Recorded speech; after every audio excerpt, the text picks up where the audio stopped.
ზიას ჩემს უკარგეს კოლეგას და მეგობარს მიულოცავ ციხეში ამ არაჩვეულებრივ აღიარებას. მზიამ ეს აღიარება, ეს მხარდაჭერა მოუტანა არამხოლოდ თავის თავს და თავის გამოცემას, არამედ მთელ ქართულ მედიას და ქვეყანას საქართველოს ასეთი მძიმე პირობებში და ასეთ მძიმე დროს. ეს პრიზი ჩემთვის ნიშნავს, რომ კიდევ უფრო მეტი ადამიანი გაიგებს, რა მძიმე მდგომარეობაშია დღეს ქართული მედია და მთელი ქვეყანა, კიდევ უფრო მეტი ადამიანისა და საერთაშორისო საზოგადოების ყურადღებას მივიპყრობთ და რაღაცნაირად იქნება აი ამ დიდი და ბევრი სიძნელის შემდეგ გავაღწიოთ სინათლეზე. მადლობა მზიას იმ თავგანწირვისთვის, რომელსაც მთელი 9 თვის განმავლობაში ის მიმართავს ჩვენი წინააღმდეგობის მიუხედავად. ყველამ ვიცით, რომ მან ფაქტობრივად თავისი ჯანმრთელობა და სიცოცხლეც კი საფრთხეში ჩაიგდო, მაგრამ ის არ მიდის კომპრომისზე უსამართლობასთან, ქართული ოცნების და რუსული რეჟიმის უსინდისობასთან და იმ სისასტიკესთან, რასაც ისინი იჩენენ მზიას, ჩვენი დაკავებული უკანონო დაპატიმრებული სხვა კოლეგების და ყველა იმ ადამიანის მიმართ, ვისაც დღეს ჩვენ ვუწოდებთ სინდისის პატიმარს. კიდევ ერთხელ ვილოცავ მზიას ამ მნიშვნელოვან აღიარებას და მადლობა მას განსაკუთრებული სიმამაცისთვის, რაც მან შეძლო, რომ გამოეჩინა და ჩვენ ბევრი რამ ეს ვერ გავაკეთეთ და ვერ შევძლებთ. გელა, ასევე მინდა კითხო, ვუერთდები ნამდვილად ამ მილოცვას, ეს არაჩვეულებრივი, ასე ვთქვათ, დადასტურება იმ ღვაწლის, რომელიც აქვს მზიას მთელს ამ პროცესში და მეცოლას სიტყვები კარგად აღწერს რეალურად მთავარს, ხო, გამბედაობა ეს არის ის, რაც ესე გამოარჩევს ამ პროცესში მზია ამაღლობელს. რა სიტყვით დღევანდელ შეკრებასთან დაკავშირებით დღეს დაანონსებულია აქცია აი ამ სურათის გათვალისწინებითაც, რომელიც უკავშირდება ჟურნალისტების დაკავებას და ასევე იქნება მოთხოვნილი აი რეპრესიული კანონმდებლობის უკანწაღება და გაუქმება.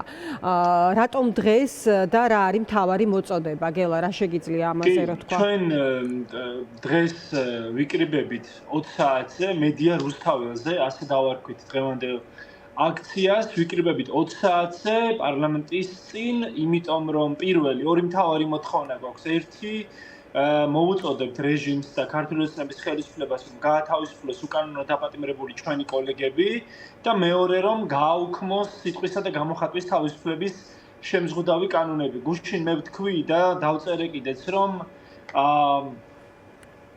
მოკლედ მზიას ისე მინდა მიუბრუნდე რა, მაგალითი მოგცა მზიამ ჯერ კიდევ იანვარში, ხომ 9 თვის წინ. მზიამ კიდევ უფრო მეტად გვაჩვენა რა ტვირთი გვაქვს თითოეულ ჩვენგანს. იმიტომ რომ მე ვიცი, როდესაც ბათუმის პოლიციის შენობის წინ უკანონოდ ააკავებდნენ აქტივისტებს, მზიას მეგობრებს, მხოლოდ იმის გამო, რომ ისინი შენობის წინ ღობეზე და ასფალტზე აკრავდნენ სტიკერებს საყოველთაო გაფიცვასთან დაკავშირებით. ისინი დააკავეს და შეიყვანეს პოლიციის განყოფილებაში. მზია ამ დროს იყო ოფისში, ასრულებდა თავის საქმეს და ამ ამბებს აადევნებდა თვალს პირდაპირ ეთერში. ის ადგა და გავიდა იმავე ადგილას, იმავე ქმედების განსახორციელებლად, ანუ თვითონაც სტიკერი უნდა მიეკრა პოლიციის შენობის ეზოს ღობეზე, მხოლოდ იმის გამო, რომ მან ეს პასუხისმგებლობა აჩვენა როგორც დამოუკიდებელი გამოცემებისა და მედიის ხელმძღვანელმა.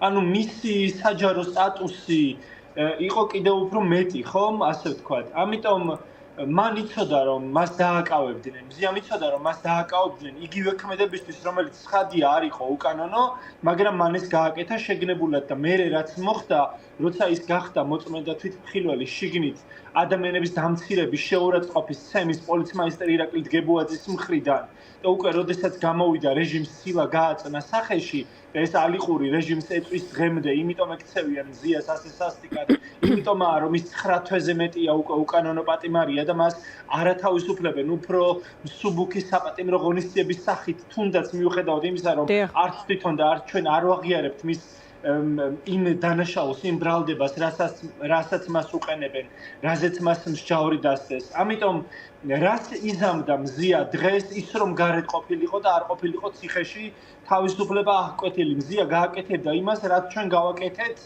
2011 წელს, როდესაც მაშინდელმა ხელისუფლებამ ჯაშუშობის შეთითხნილი ბრალდებით დააპატიმრა ფოტოგრაფები.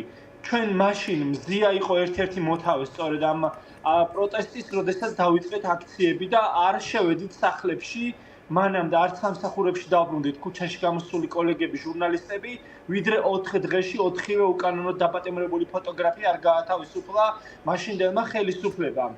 დღევანდელი ხელისუფლება, დღევანდელი რეჟიმი წინაზე ბევრად სასტიკია და მან უფრო უკეთ იცის სიტყვის თავისუფლების კრიტიკული ჟურნალისტების დამოუკიდებელი მედიის ძალა და ფასი და ამიტომაც არის რომ დევნის რატომ მყავს რეჟიმს მზია დღემდე ტყვეობაში და დატოსაღებული, იმიტომ რომ მზიას პატიმრობით, მზიას თავისუფლების აღკვეთით ის გვაშინებს მთელ კრიტიკულ მედიას და ევროკავშირის ადამიანის უფლებათა უმაღლესი ჯილდოს მიღება, ეს აღიარება კიდევ ერთხელ შეიძლება, არ ვიცი, არასწორადაც შეიძლება გამოდის, მაგრამ ეს არ ეკუთვნის მხოლოდ მზიას. მზიამ და მისმა თავგანწირვამ ეს მოუტანა მთელ ქვეყანას, მეც, თქვენს, ყველა ადამიანს, ვინც ამ ქვეყნის დემოკრატიისა და ნათელი მომავლისთვის ვიბრძვით. კიდევ ერთხელ დიდი მადლობა მზიას, ჩვენ შევხვდებით 28 დღეს თავისთავად ცხადია 22 ოქტომბერს 20 საათზე ვიკრიბებით მედია რუსთაველზე მზიას, ვახოს, ქეთას, ცირას, ლევანის, შალვას და ჩვენი სხვა კოლეგების უკანონოდ დაპატიმრებული ჟურნალისტების გათავისუფლების აი ამ დრაკონული რეპრესიული კანონების გაუქმების მოთხოვნით და მეორე მხრივ ასევე ჩვენ 22 ოქტომბერს ყველანი ვიქნებით 12 საათზე ქუთაისის სააპელაციო სასამართლოში სადაც მზიას სააპელაციო საჩივრის განხილვა იწყება. თავისუფლება მზიას და თავისუფლება ჩვენს უკანონოდ დაპატიმრებულ კოლეგებს, სინდისის ყველა პატიმარს, რომელიც ამ ქვეყნის თავისუფლებისთვის იბრძვის.